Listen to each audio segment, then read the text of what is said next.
so kakauwi lang namin. Naglakad kami ni Kayla papuntang Walmart. Medyo malayo pala siya. Medyo, I think around 2 kilometers yung nilakad namin. Papunta, one way lang. Pero, ayun, I just wanted to check kasi yung area kung, you know, mas nalalaman ko yung area pag naglalakad-lakad lang ako kaysa pag nakasasakyan, ganun, or pag nagko-commute. Hello, guys! Or pag sumasakay ng bus, ganun. So, nakita ko kasi sa map na meron lang, isang diretso lang naman siya. Pero, ayun nga, 2 kilometers siya.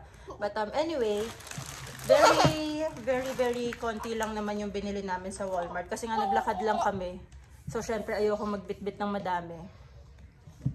So, first thing is, I got a bunch of cup noodles. Nagkikrave kasi sila ng chicken na cup noodles. Gusto ni Aiden sana ng spicy ones, pero walang spicy sa Walmart eh. And then, itong cup noodles pala, I think, 60 something, 65 cents, parang ganun, each sa Walmart. And then, I got a super glue. Kasi, ayan, kailangan ko ito. Ang tagal ko na naghahanap. Tapos, Kayla got a Crayola. Sa school nila, provided sa school yung mga gagamitin nila. Pero dito sa house, syempre may homework sila. Wala kaming nabitbit na crayons niya. So, ayan, bumili kami. And then we also needed, sharpener sana. Pero yung sharpener na nasa Walmart kanina, parang $3. Medyo namamahalan ako, kaya hindi ko siya kinuha. So, siguro kukuha na lang kami sa iba ng sharpener ni Kayla. Here, baby. And then I got Twizzlers. Itong big pack na to, I think around $2, $2.99. Almost $3 din. Ayan. I don't know kung mahal yun or mura. Pero gusto ko kasi to eh, pang papak ko lang. So, kumuha na rin ako. And then, I got 2 tumblers. Iniwan ko kasi yung mga tumbler ko sa Philippines. So, wala akong malaking mapagtimplahan dito ng ng kape. So, this big one, I think this is $9.98. Ito, almost $10 lang to. Tapos, ano na to? 40 ounce. So, 1 liter na rin ata to. So, malaki siya. And then, I got this one. So, I think dupe siya nung sa Starbucks. Pero, ayan, wala siyang logo. Sa Walmart lang to. This is $11.88. So, mas mahal siya dun sa isa. Pero, that's okay. Kasi, pangkape ko to araw-araw. Hindi kasi kasya yung kape ko dun sa small mug lang na meron kami dito eh. So, this one. Nakalimutan ko lang kumuha ng ice tray. Kasi, I always like to have my coffee iced. Pero, ayun. Kaya ako kumuha nito actually. Pero ayun nga, nakalimutan ko mag-ice tray. But anyway, next time na lang siguro yun. And then, dumaan rin kami ng DD's kasi yung bedsheet namin, feeling ko on sale na bili ng nanay ko yung bedsheet namin. So, okay naman siya. Pero yung print, hindi namin masyadong gusto. So, I got a new bedsheet. Ito. From DD's. So, yung DD's is a discount store. So, this one, queen size na siya, 4 pieces. 1 flat sheet, fitted sheet, tapos may 2 pillowcases. Ano lang siya? $9, $8.99. So, again, I don't know kung mahal ba yon or mura, pero nakita ko kasi meron mga mas mahal na nasa $11, $15, ganon. Tapos, ayun, ito almost $9 lang. So, ito na lang yung kinuha ko. Tapos, ito yung pinaka exciting, hindi naman exciting, pero I guess highlight nung paglalakad namin. Since naglakad nga lang kami ni Kayla, so nung pauwi na kami, doon kami sa other side ng road naman naglakad. Tapos may nadaanan ako na nakalagay na general merchandise store, ganon. Yung una kong nakita is sa may pintuan. Syempre nakabukas yung pinto. Tapos sa may pintuan, may cheapy. So, yun, pumasok kami doon dahil lang doon sa cheapy na yun. Tapos pagpasok namin, ayun, Filipino store pala siya. Bagong bukas lang daw sila, parang 4 months pa lang. And super bait nung may-ari. I met her, name niya si Ate Rafaela. Ayun, yung name din is Rafaela General Merchandise. Parang ganun. Tapos, ayun nga, so naghahanap nga ako ng spicy noodles para kay Aiden. Pero wala sila nung mga wala sila ng mga beef, spicy beef noodles, gano'n. So, Shin Ramyun na lang yung kinuha ko. Syempre, hindi naman ito pang Pinoy, pero, ayun, dun ko nabili sa Filipino store. Medyo, 125, ayan. Hindi ko rin alam kung mahal yun or mura, pero ayun, 125 siya. And then, ang habol ko lang talaga sa Filipino store is itong Knorr Cubes. Ayan, nagtinola kasi ako kanina, tapos wala akong chicken cubes. Ayun, so bumili na lang ako ng isang beef, isang chicken, tapos 199 siya. Feeling ko medyo mahal. Pero, and then, ayun, nakita ko meron din silang mangwan. Binili ko sa Eden kasi mahilig siya sa chicharon. Ito, mahal talaga. Namamahalan talaga ako. $3 almost. $2.99 siya. Pero ayun, well, wala tayong magagawa. Export na siya dito eh. Pero ayun nga, super bait ni Ate Rafaela kasi ito si Kayla, mahilig siya sa mogu-mogu. So ganito kalaki lang yung meron sila. I think this is almost $3 din. So kumuha ako ng isa, tapos binigyan niya pa ako ng isa. Ayan, kasi siguro naririnig niya ako. Sabi ko kasi kay Kayla, share na lang sila dito ng kuya niya. So, sabi sa akin ni Ate Rafaela, ayun, sige, kuha ka na ng dalawa, buy one, take one ko na sa'yo. Ayan, bigay ko na sa'yo isa. Ayan, so we got 2 mogu-mogu. Tapos, before kami umalis, nung nagbabayad na ako, sabi niya sa akin, bigyan na rin kita ng pande coco. Oh my God, ayun, grabe. So, super happy namin ni Kayla. Nakalibre kami na isang mogu-mogu, tsaka isang pande coco. And then, that's it. Yun lang yung binili namin. Pero, ayun, I'm so happy na meron akong na-meet na Filipino na malapit lang, medyo malapit lang dito sa amin. Kasi, itong area namin, puro Mexicans eh. So, alam mo yun, parang aside sa relatives ko, ngayon lang ako may nakausap na Pilipino na hindi namin kamag-anak, ganun. So, yeah, that's it. Share ko lang yung naging adventure namin ni Kayla today. So, hi guys, today is October 19, Thursday today. Thursday. Is it Thursday? Hi guys, so today is October 19, Thursday. Field trip today ni Kayla. So, initially, dapat kasama ako doon. Kasi sabi nung teacher niya, pwede daw akong sumama. Parang magbabayad lang ng $7, gano'n. Pero, ayun, nung pagdating namin sa school today, kailangan pala magdala ako ng sarili kong sasakyan papunta dun sa farm na pupuntahan nila. Ayun. Sayang lang kasi medyo na-excite na kami ni Kayla na magkasama kami na mamamasyal dun sa farm. Pero it's okay. Hindi naman din lahat ng student may kasamang parent dun. Tapos, ayun, nakita ko na may kasama na si Kayla na friend niya. So, sinabi ko na lang na sa kanya na siya na lang na yung sumama dun since nahihiya din naman ako sakay dun sa ibang sa sasakyan ng ibang parents dun, wala pa akong kilala. But anyway, ayun, so yun nga yung plans ko today. Dapat pupunta kami dun sa field trip ni Kayla, pero I'm back home. So wala na akong gagawin ngayon. I think I'm just waiting for the plumber kasi aayusin ng plumber yung shower namin today. Kasi yung shower namin is pag matagal mo siyang inopen, naka-hot lang siya. Hindi mo makontrol yung temperature. Sobrang init ng tubig. So, ayun. Ayusin daw yun today. And then, I guess that's it. So, susunduin ko na lang yung kids ulit later mamaya pag uwi nila. And, yeah. Kahapon nakita ko yung library. Kahapon nakita ko yung sa library dito sa kanto namin. I've been saying na gusto ko siyang puntahan just to check it out. Pero, kaninang umaga kasi medyo hectic. Ayun nga, pabalik-balik ako ng school and bahay dahil dun sa field trip ni Kayla and dun sa bag niya. Basta gano'n, parang 3 beses akong pabalik-balik sa bahay and then sa school. So, medyo napagod ako.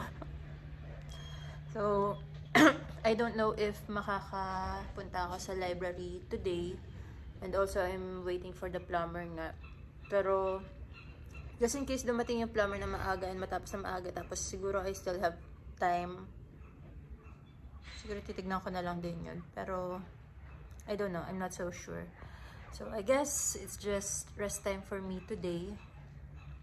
And, ay, manonood na lang muna ako kasi I don't have a lot of time to rest this past few days and weeks simula na dumating kami dito.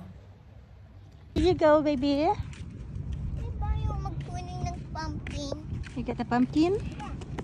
Pumpkin patch. Hi guys, so today is Friday, October 20 yata. Pero ayun, gusto ko lang i-share sa inyo. May dala kasi yung dad ko na box, ayun, from Foodshare. I think yung Foodshare is parang ayuda dito para sa mga seniors. I'm not sure kung pang seniors lang siya or meron din for students or PWD, ganon. Pero yung parents ko kasi they are seniors. So nakakakuha sila ng free food yata. Ayan nga, yun yung tinatawag nila na Foodshare. So check natin kung anong laman ng box. Okay, so binuksan ko na siya pero hindi ko pa na-check lahat. Ayun, so on top, this one is cheese to. Yeah, so ayun, pasteurized processed cheese. So malaki, ito aware na ako dito kasi laging nagpapatala ng ganito yung parents ko before na nasa Philippines pa kami. Pero ayun, isang malaking block siya ng cheese. Ayan. So lagi kaming may ganyan sa Philippines before. And then, let's check the other content. So merong 2 bags of rice. And then, we have 2 pouches ng white chicken. Oh, this is nice. Fully cooked.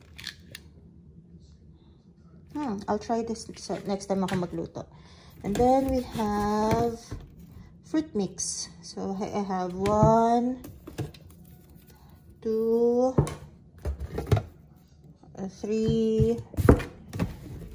Ayun, mukhang tatlong fruit cocktail, fruit mix. And then itong green beans. 1, 2, 3, 4 cans ng green beans. Tapos this one is pink salmon. And then we have vegetarian beans. Parang pork and beans siguro. Try din natin. And then we have corn. Ayan. That's 1, 2, 3 cans, 4 cans of corn. Ayun. 4 cans of corn. And then, meron pa pala isa pa ditong yung beans. So, 2 cans ng beans. And then, we have peanut butter. And then, we have apple juice. And then, meron 2 boxes ng Scooter cereal. I haven't tried this yet. Sana masarap. So, I have 2 boxes niyan. And then 2, tawag dito, 2 low-fat milk. Ayan. Ayan. So, itong Foodshare na box na to, I know free lang nilang nakukuha to eh. So, ayan, walang bayad. Pinipilahan lang nila yan, I think.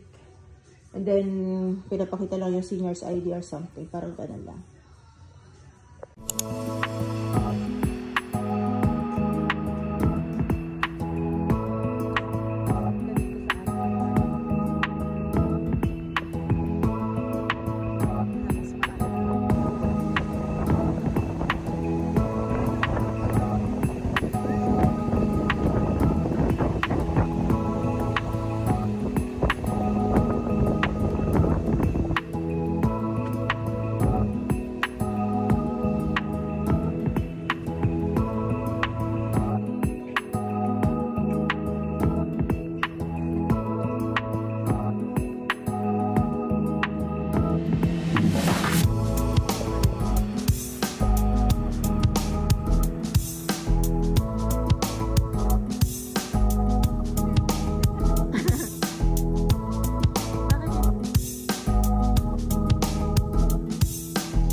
have our couch. Thank you, Tita Ninang. Nakompleto na yung living area namin. Couch, TV, and TV stand. All from Tita Ninang. Thank you. So, dumating na nga yung couch namin. So, this was gifted by my cousin. Thank you, Ate Jing. So, halos buong living room namin, yung couch, yung TV, and yung TV stand namin was gifted by my very generous cousin. Ayan, so, now, I think, I'm just gonna figure out kung paano yung magiging setup namin. Kasi, we have a computer table there na binigay din ng isa ko pang pinsan para sa computer ni Aiden pag nabuo na namin. Pero, hindi ko sure kung dito ko siya sa living area ilalagay kasi maliit lang yung living space namin eh.